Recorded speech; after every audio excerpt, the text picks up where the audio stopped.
This is a filtered handheld shower head.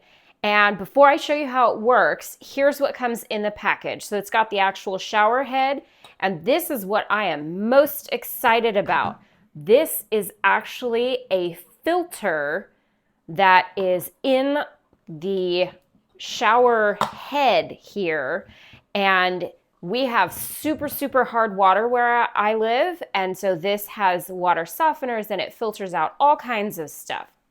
Very excited for that.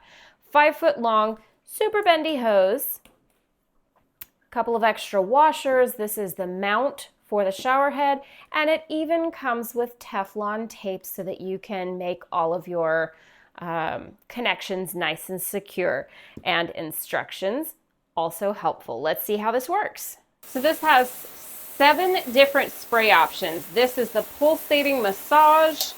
This is massage and rain. This is just rain. This is rain and mist. And this is just mist. And then it also has this right here, which turns it to a single powerful jet or a double powerful jet. And these can be used for cleaning the tub or whatever.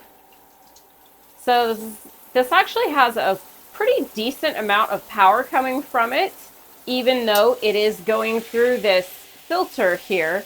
And we have actually been using it for almost a month now, and we really enjoy it. And it's not turning our tub bright orange really quickly, which we love.